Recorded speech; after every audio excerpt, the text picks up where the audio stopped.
জামায়াতের বিষয়টাও এখানে উল্লেখ করতে চাই। যে প্রশ্নটা মানুষ আপনার কাছে করতে বলেছে আমাকে।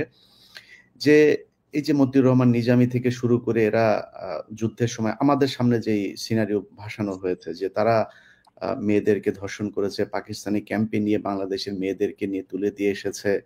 তারপরে মানে whole Jamaat-e Islami S A party আপনার এইটার ভূমিকাটা ওই সময় আপনি কেমন দেখেছেন?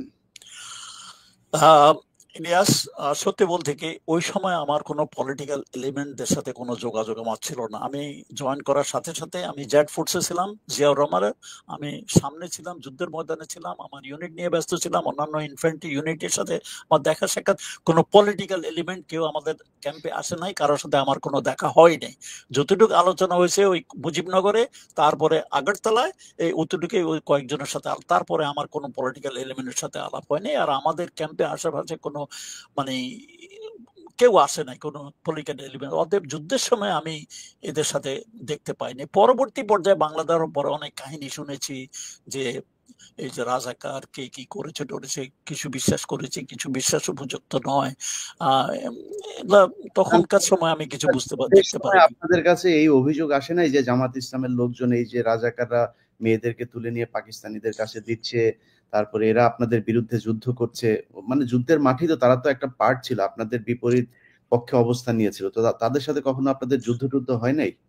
নো, 71 আমার ওরকম কোনো অভিজ্ঞতা নাই। অভিজ্ঞতা অন্তত আমি যেখানে ছিলাম, মানে আমাদের বাংলাদেশের পূর্বাঞ্চলে, ওখানে আমি আমার আমি দেখেন আমার নজরে তত কথা হলো আমি ছিলাম সম্মুখ যুদ্ধে। পিছনে কে কি হয়েছে কোনো ক্যাম্পে ট্যাম্পে আমি খুব একটা জানি। দুই একবার রিক্রুট করার জন্য গেছি, দুই একজনে। আমার কোনো পলিটিক্যাল এলিমেন্টের সাথে আমার কোনো যোগাযোগ হয় নাই। আমি জানি না। আমার আমি বলতে পারবো না। এগুলা পরবর্তী পর্যায়ে বাংলাদেশ হওয়ার পরে বিভিন্ন অনেক কাহিনী টাহিনী শুনেছি। কিন্তু আমার যুদ্ধের সময় কারোর সাথে এরকম কোনো মোলাকাত হয়নি, দেখা হয়নি। না, ঠিক আছে। জি স্যার, আমরা শুনেছি যে আপনাদের সাথে জামাত ইসলামেরই সবচাইতে বেশি যুদ্ধ হয়েছে। রাজাকাররা খুব অর্গানাইজ একটা বাহিনী ছিল, তাদের অস্ত্র ছিল পাকিস্তানিরা। Not ji not sir. In my area, not in my Z force. যেখানে জেড ফোর্সের সাথে আমি ছিলাম, জিয়াউর রহমানের ফোর্সের সাথে আমি সরাসরি কানেক্টেড ছিলাম, 8 বেঙ্গলের সাথে। এবং পরোক্ষভাবে আমার মানে আর্টিলারি সাহায্য আমি দিছি 3rd বেঙ্গল এবং 1st বেঙ্গল।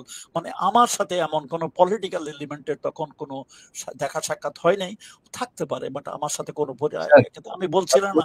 আমি সত্য কথা বলতে কি, আমি যুদ্ধের একটু শেষের দিকে জয়েন করাতে আমার I was too busy in the front line.